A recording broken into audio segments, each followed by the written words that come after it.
Frankly with Telakapalli Ravi గారి షోకి స్వాగతం. మరి బోల్డన్ని ఫ్యాక్ట్స్, అలాగే దాని మీద వివరణలు, విశ్లేషణలు, వీటన్నిటికీ సంబంధించి సమగ్రంగా చర్చించడానికి వచ్చిన రవి గారికి స్వాగతం. నమస్తే తెలకపల్లి రవి గారు. నమస్తే వాసుదేవ్. సో నిన్నటి దానికి కంటిన్యూషన్ సార్, సెకీ పాలసీ మొత్తానికి వాళ్ళు ఊరంతా హడావుడి అయిన తర్వాత క్లారిటీ ఇచ్చుకున్నారు రివర్స్ టెండరింగ్కి సంబంధించి. ఇక ఫర్దర్గా జగన్మోహన్ రెడ్డి గారి మీద కేసు, దానికి తోడు ఈ మొత్తం నిన్న పయ్యావుల కేశవ్ గారు ఆర్థిక శాఖ మంత్రి వారు మాట్లాడుతూ పునరాలోచన, ముఖ్యమంత్రి గారి పునరాలోచన నుంచి కొంచెం అడ్వాన్స్డ్ స్టెప్ వేశారు, రీనెగోషియేట్ చేస్తామని. అంటే రిఫైన్ చేసుకుంటూ వస్తున్నారు. చివరికి ఏంటంటే అదానితో కలిసి అంటగాగుతాం అనే మాటని కొంచెం సంస్కారవంతంగా చెప్తారు, XXX సోప్తో కడిగేసి చెప్తారు. అది స్పష్టమైపోయింది. ఎస్ వాసు, అంటే సేవ్ అదానీ అనేది ఫుల్ స్వింగ్లోకి వచ్చేసింది ఇప్పుడు. Save Adani, if possible punish Jagan or at least charge Jagan.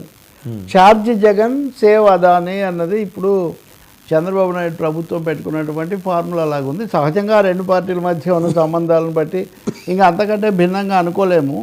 కానీ మీరు అన్నట్టుగా సెక్కి అనేది రంగంలోకి రావడం ఇక్కడ ముఖ్యమైన విషయం. ఇప్పుడు వీళ్ళు అంటారు కదా, వాళ్ళు మధ్యవర్తులుగా వాళ్ళతో మేము సంతకం చేశాం కానీ అదానితో మాకు సంబంధం లేదని వీళ్ళు అంటారు. ఎవరు? వైఎస్ఆర్ పార్టీ వాళ్ళు, వైసీపీ వాళ్ళు. అటువైపు ప్రభుత్వం అంటుంది కదా, మీరు అన్నీ చేశారు, సెక్కి అనేది ఏమీ లేదని. దాన్ని నిజానికి ప్రశ్నించి గట్టిగా మాట్లాడేది నేను, లేదా కొన్ని పక్షాలు మట్టుకే. వెరీ ఫ్యూ పీపుల్ అండి మాట్లాడింది, పక్షాలని కూడా కాదు. ఎవరు మాట్లాడలేదు. దాన్ని దాటేసి ఎంతసేపటికి జగనే జగత్తు అన్నట్టుగా ఉంటే అసలు జగత్తులో ఇంకెక్కడ, అమెరికాలో వచ్చింది కదా ఇది, ఆంధ్రప్రదేశ్లో రాలేదు ఈ సమస్య. అలాగే అదానీ మీద ఇది వరకు కూడా 2-3 వచ్చాయి. ఇదేదో నేను అంటున్న మాట కాదు, ఇది వైర్లో ఉన్నటువంటిది. ఇది ఈరోజు చూడండి, ఇది వైర్లో వచ్చింది. వైర్లో ఏమన్నారు? SECI silence conspicuous amid din of Adani bribery allegations. అన్నీ మారుమోగిపోతుంటే, గగ్గోలు పుడుతుంటే మీరు ఎందుకు సైలెంట్గా ఉన్నారు అని అడిగిన తర్వాత వాళ్ళు చాలా ఫార్మల్గా ఒకటి విడుదల చేశారు లాంఛనంగా. దీంట్లో కూడా ఏమీ చేస్తూ వాడలేదు. సెక్కీస్ unique business model powering India's renewable energy growth. Anyway ఒకటైతే విడుదల చేశారు వాళ్ళు. ఒకటి సెక్కీ అనేది ఇంతకాలానికి నోరు విప్పింది. వీళ్ళు ఏం చెప్పారు ఏంటి అనే సంగతి అలా ఉంచితే చాలా స్పష్టంగా ఇప్పుడు నిజానికి పయ్యావుల కేశవ్ కూడా మీడియాతో సూటిగా మాట్లాడలేదు, సోర్సెస్కు చెప్పారు. ఇదిగోండి, Naidu government wants solar power plant in AP to keep the deal alive. So అదానితో ఉన్న డీల్ అలైవ్లో పెట్టాలి అనేది నాయుడు గవర్నమెంట్ చాలా క్లియర్గా ఉంది అనేది టైమ్స్ ఆఫ్ ఇండియా స్టోరీ. మీరు చెప్పిన దానికి కంటిన్యూషన్ సార్. నిన్న ఒక నెటిజన్ చక్రవర్తి నల్లమూత ఆయన పెట్టారు. దట్ ఈస్ సెకండ్ పార్ట్ కదా. ఇప్పుడు నేను చెప్పినవన్నీ సేవ్ అదానికి సంబంధించింది, మీరు చెప్పింది ఛార్జ్ జగన్ అనేటటువంటి. అదే ఆయన 1300 పేజీలతో మీరు కేసేశారు, arbitrary, illegal and non est in law అని చెప్పేసి. ఇవాళ ఎందుకు మీనమేషాలు లెక్క పెడుతున్నారు ఇది ఒప్పందాన్ని రద్దు చేయడానికి అని చెప్పేసి? Yes, that is a big question అండి. ఎందుకు అని వాళ్ళు లేదని కూడా చెప్తున్నారు. ఇప్పుడు studied a lot. Payyavula Keshav గారు చాలా బాగా అధ్యయనం చేశారు ఆ కేసు. చేశారు, కానీ ఆయన ఇంతవరకు అఫీషియల్గా మాట్లాడలేదు. ఇప్పుడు నేను చెప్తున్న వార్తలో కూడా ఆయన మాట్లాడలేదు, సూచనగా చెప్పాడు. ఆ బడ్జెట్ ప్రసంగంలో కూడా దాన్ని మాట్లాడలేదు. ఇప్పుడు ఇవన్నీ కాకుండా ఇంకొకటి కొత్తది కూడా అదనంగా ఒకటి వచ్చింది ఈరోజు పొద్దున్నుంచి. అదేంటంటే ఎవరైతే చంద్రబాబు నాయుడుకి వ్యతిరేకంగా జగన్ ప్రభుత్వం తరఫున ఆ స్కిల్ కేసులో వాదించాడో ఆ ముకుల్ రోహ్తగి, అలాగే జత్మాలని కొడుకు, ఇంకో గౌతమ్ జత్మాలని అనుకుంటా, అతను, వీళ్ళిద్దరు ఈరోజు మీడియాతో మాట్లాడారు.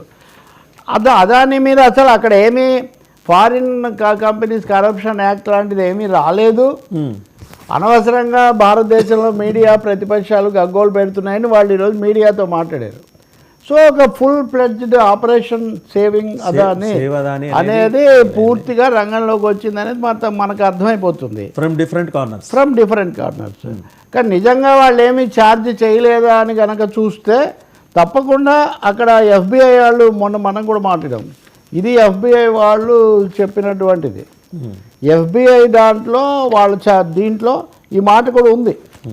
ఈ FCPA foreign corruption foreign companies corruption act లాంటిది కరప్ట్ ప్రాక్టీసెస్ అది ఉంది. కాబట్టి ఇప్పుడు ఇవన్నీ ఏమున్నా కానీ నిన్న ఇంకో మాట కూడా చెప్పాడు Ravi Batra council senior council America. Trump వచ్చిన తర్వాత కావాలంటే ఇవన్నీ కూడా కొట్టేసేయచ్చు అని కూడా ఆయన ఒక మాట చెప్పాడు.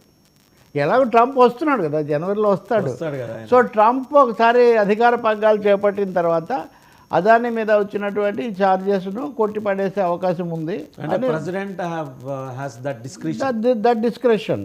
సో ఇవన్నీ ఇప్పుడు చంద్రబాబు నాయుడు కూడా ఏమంటారు, లేదా పయ్యావుల కేశవ్ పేరుతో scrapping of the deal will be the last option. అది ఇంకా తప్పనిసరి అయితే తప్ప ఒప్పందాన్ని మేము రద్దు చేసుకోవాలనుకోవట్లేదు అనే సంకేతాలు చంద్రబాబు నాయుడు ప్రభుత్వం సైకలాజికల్గా ప్రిపేర్ చేశారు. నిన్న పవన్ కళ్యాణ్ ఢిల్లీలో ఉప ముఖ్యమంత్రిని అడిగారు. అడిగితే చంద్రబాబు గారితో చర్చించి మేము ఒక నిర్ణయం తీసుకుంటామన్నారు. అంటే ఇంతవరకు ఎవరు ఎక్కడ అదానీ గురించి ఇంత మచాడ్ అబౌట్ నథింగ్ అని ఇంత బుర్రబద్దలు కొట్టినా ఆ ఒప్పందాన్ని రద్దు చేస్తామని కానీ లేకపోతే మేము చర్యలు తీసుకుంటామని ఎక్కడా ప్రకటించలేదు. అందువల్ల చాలా స్పష్టంగా అదానీ రక్షణ కార్యక్రమం జయప్రదంగా ఒక కొలిక్కి వచ్చినట్టు కనిపిస్తుంది. కాకపోతే ఈ టైమ్స్కు ఈ ప్రభుత్వం ఇచ్చిన వివరణలో ప్రభుత్వ వర్గాలు ఒకటి ఉంది, యూనిట్కు 2.49 పైసలు అన్నది అదేమీ పెద్ద ఎక్కువ ఛార్జీ కాదు, దాని మీద మాకేం అభ్యంతరం లేదు. కాకపోతే ట్రాన్స్మిషన్ ఛార్జెస్ రాజస్థాన్ నుంచి అక్కడి నుంచి తేవడానికి ట్రాన్స్మిషన్ ఛార్జెస్ కోసం ₹69 ఏదో ఉంది, దాని వరకు మేము తగ్గించడానికనే. ఇందులో నిజానికి ఆశ్చర్యకరంగా జగన్కు చాలా భూతపదంలాగా మారిన రివర్స్ టెండరింగ్ అనే పదం ఈ సెకీ దాంట్లో కూడా మాట్లాడింది కదా. సెకీ కూడా ఆ రివర్స్ టెండరింగ్ ఇవన్నీ కూడా మేము చేస్తాము అని చెప్తూ ఉన్నారు. కాబట్టి వీళ్ళు చేసేది ఏంటంటే మేము ఇక్కడ వీళ్ళు ఎంతకు అమ్ముతారో పెడతాము, అక్కడ వాళ్ళు ఎంతగా కొనాలనుకుంటున్నారో వాళ్ళు పెడతారు. వీళ్ళిద్దరి మధ్య మేము మధ్యవర్తులుగా వ్యవహరించి దీనికి కావాల్సిన నిధులు సమకూర్చడానికి అనుమతులు వేగవంతం కావడానికి మేము హెల్ప్ చేస్తామని చెప్తూ ఉంది. నిధులు సమకూర్చడం కంటే ఏముంటుందండి ఇంకా వ్యాపారాల్లో. అందువల్ల ఇదంతా ఒక క్రమ పద్ధతిలో జరిగినటువంటిదే. ఇందులో కేంద్ర ప్రభుత్వ పాత్ర చాలా స్పష్టంగా ఉంది. సెకీ అనేది ముఖ్య పాత్ర వహించింది. జగన్ ప్రభుత్వం తప్పకుండా దాని ద్వారా జరిగింది. వాళ్ళేమీ ఇందులో పక్కకి వెళ్ళే అవకాశం ఏం లేదు. జగన్మోహన్ రెడ్డి అంటే మీరు నేను సహేంద్ర తక్షగా ఇంద్రుడిని తీసుకురావడం కాదు, ఇప్పుడు ఇంద్రుడు కాపాడుతాడని. ఇప్పుడు ట్రంప్ వచ్చి అక్కడ, మోదీ ఇక్కడ, పార్లమెంట్లో కూడా మీరు చూస్తే కనీస చర్చ కూడా వాళ్ళు అనుమతించట్లేదు. అదాని అనే ఒక పెద్ద సర్పం ట్రంప్ గారి కుర్చీని ఉంది, కాపాడుతుంది. సో ఇక ట్రంప్ కాపాడు, వీళ్ళందరినీ కాపాడే కార్యక్రమం చాలా జయప్రదంగా జరుగుతుంది. వీళ్ళందరూ కాపాడబడితే జగన్మోహన్ రెడ్డి కూడా కాపాడబడతాడు కదా, అది వాళ్ళకి తెలుసు. అందుకనే వీళ్ళు చావుకు పెడితే లంకనానికి అని రద్దు చేయండి చేతనైతే అని ఈ సవాల్ మొదట ఎవరు పేర్నినని. ఇప్పుడు ఈ టైమ్స్ ఆఫ్ ఇండియా స్టోరీలో కూడా Payyavula Keshav is the first person to challenge అన్నారు. నిజానికి పయ్యావుల కేశవ్ కాదు, left parties are the first parties to challenge this. వాళ్ళు ఏపీఈఆర్సీకి కూడా వాళ్ళు చెప్పారు ట్రోప్ ఛార్జీలు, అసలు ఈ ప్రాసెస్ తప్పు అని కూడా వాళ్ళు చెప్పారు. నాకు తెలిసి ఇప్పుడు కర్నూలు మా ఇంటికి చాలా దగ్గరలోనే ఓ పెద్ద ప్రపంచంలోనే పెద్ద సోలార్ ప్యానల్ పెడుతుంటారు. ఆ ఊరంతా సోలార్ ప్యానల్సే ఉంటాయి, దాని మీద కూడా చాలా ఉద్యమం అదంతా కూడా నడిచింది. అందువల్ల వాళ్ళు వ్యతిరేకిస్తూనే ఉన్నారు, వీళ్ళు దాన్ని ముందుకు తీసుకుపోయారు. ఇప్పుడు ఇంకా ఏమీ నో గోయింగ్ బ్యాక్. స్పష్టంగా అర్థమయ్యేది ఏంటంటే, ఒకటి గవర్నర్ అనుమతిస్తే జగన్ మీద జనరల్ కరప్షన్ ఛార్జ్ పెట్టొచ్చేమో, కానీ ఈ ఒప్పందం రద్దు కావటం కానీ. గవర్నర్ అనుమతి ఇవ్వాలంటే గవర్నమెంట్ ఆఫ్ ఇండియా మాట్లాడాలి కదా. ఎస్, ఇంకొక ముఖ్యమైన అంశం ఉంది. అది ఆర్థిక శాఖ వాళ్ళు చెప్పింది ఏంటంటే, ఒప్పందం రద్దు చేయటం అంటే ఒక విధంగా ఇన్వెస్టర్స్కు పెట్టుబడులు పెట్టే వాళ్ళకి అది రాంగ్ సిగ్నల్ పంపిస్తుంది. కాబట్టి మేము ఆ విధమైనది చేయదలుచుకోలేదు, మాట్లాడతామన్నారు. ఆశ్చర్యకరంగా రేవంత్ రెడ్డి కూడా అదే అన్నాడు. రాహుల్ గాంధీని మహారాష్ట్రలో ఎన్నికల ప్రచారం సందర్భంలో అడిగారు, మీరు ఇంతగా వ్యతిరేకిస్తుంటే అక్కడ వాళ్ళు ఒప్పందాలు చేసుకుంటున్నారు అంటే పెట్టుబడులు వేరు, ఇతర వ్యవహారాలు వేరు అని రాహుల్ గాంధీ అన్నాడని రేవంత్ రెడ్డి చెప్పారు.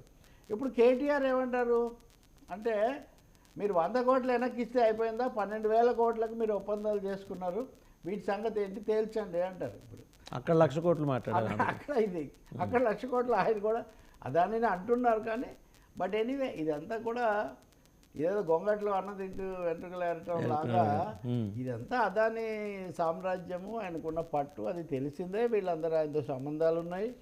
కాకపోతే ఈ ముగ్గురికి ఉన్నాయి రకరకాల రూపాల్లో. అది కొనసాగేట్టుగా కనిపిస్తుంది. ఇంకోటేమో వాళ్ళు ఒక రిప్లై కూడా ఇచ్చారు. అంటే ఇప్పటికే కాగితాలు ఎక్కువైపోయాయి కానీ నేను చూపించట్లేదు, కానీ అదాని, గౌతమ్ అదాని, సాగర్ అదాని, ఇంకొకరు వినీత్, వీళ్ళు ముగ్గురు ఒక రిప్లై కూడా ఇచ్చారు. మా మీద వచ్చినటువంటి ఆరోపణలు అవి సాధారణమైన ఉల్లంఘనలు కాదు, కొన్ని తప్పులు పొరపాట్లు ఉన్నాయి, వాటికి మేము చెప్తాము.